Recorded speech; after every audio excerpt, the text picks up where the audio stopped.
Bonjour, dans cette vidéo, je vais vous présenter comment créer des variables globales qui a déjà normalement été présentées dans une vidéo précédente. Mais je vais aller plus loin en les liant à des fichiers externes afin de lier plusieurs fichiers ensemble par des variables globales partagées.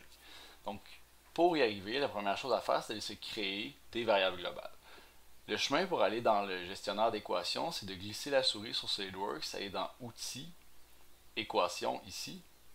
Et puis une fois qu'on est dans cette fenêtre-là, ici, on va aller se créer des variables globales de la même façon que ce qu'on a fait dans la vidéo précédente. C'est-à-dire, je vais tout simplement les nommer de manière très générale. Ce sera A, je lui attribuerai la valeur 10, je clique ailleurs, B, je dirais 15,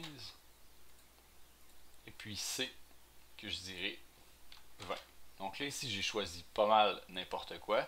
Vous allez voir qu'on va régler les problèmes qui vont être générés par après. Donc une fois que j'ai ça ici, ces variables-là, elles sont globales, mais propres au fichier uniquement. Donc au fichier pièce, SLD, PRT qui est ici. Donc ce que je vais faire, c'est que je vais exporter ces variables-là dans un fichier texte. Donc ici, je peux aller les exporter et, vous voyez, point texte. Généralement, je ne change pas vraiment le nom. Ça peut être équation, ça peut être variable, ça peut être un peu ce que vous voudrez. Donc je l'exporte dans le dossier dans lequel je travaille. En faisant l'exportation, on nous demande qu'est-ce que vous voulez exporter. On peut l'agrandir pour mieux voir. Généralement, ici, on va tout exporter. J'exporte à peu près toutes les variables que je crée. Et après ça, on peut se demander est-ce qu'on veut les lier au fichier externe, et ainsi de suite. Donc, on dit oui. On l'exporte. On voit qu'il y a une chose qui a changé. C'est quoi? C'est que maintenant, je suis plus capable de modifier ces valeurs-là dans la pièce. Pourquoi? Tout simplement ici parce que je vais sauvegarder par bonne habitude. Pourquoi? Parce que si je vais dans le dossier dans lequel j'ai mes pièces modélisées ici, on voit qu'il y a un fichier .text qui a été créé. Et le contenu de ce fichier est très simple. Vous voyez la variable, sa valeur, la variable, sa valeur, et ainsi de suite. Donc ce qu'on pourrait faire, ici j'ai volontairement mis des chiffres qui voulaient un peu rien dire. Je pourrais dire, voici la variable que je veux, donc 4.5 et 1. On peut les changer manuellement. Je sauvegarde le fichier, c'est très important de sauvegarder le fichier à chaque fois que vous faites des modifications. Maintenant, si je retourne dans la pièce modélisée, qui est celle-ci, je peux aller lier les différentes dimensions à ce que j'ai mis dans le fichier. Donc par exemple, la valeur de 2, je vais appuyer égal pour activer les équations, et je vais dire qu'en fin de compte, ce que je voulais, c'était 4. On accepte. En deuxième lieu, je pourrais vouloir dire que l'épaisseur de ma pièce, en réalité, c'était 0.5. Et puis j'accepte.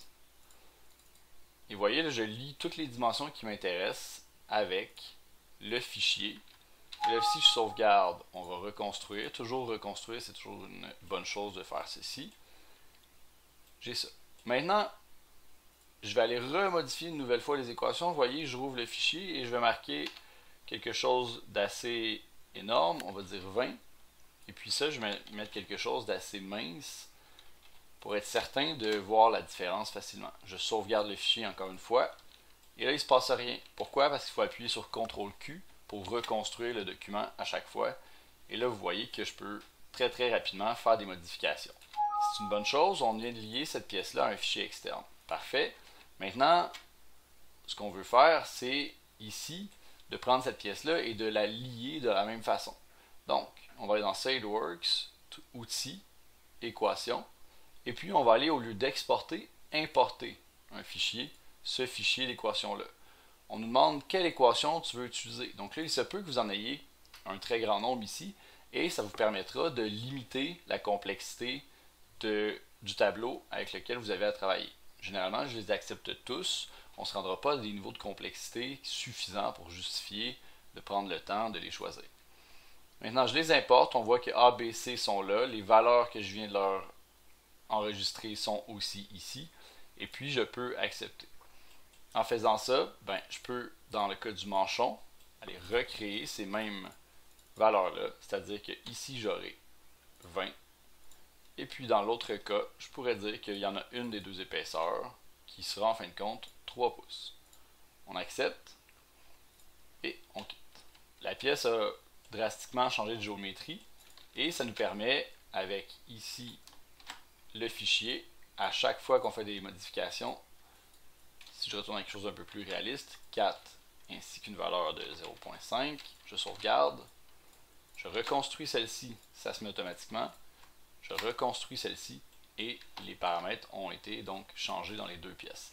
Très rapide de travailler avec ça une fois que la structure est établie, une fois que les liens sont faits, mais plus complexe à commencer ou à comprendre et à rendre plus stable au début. Donc c'est tout ce que je vais vous montrer dans cette vidéo.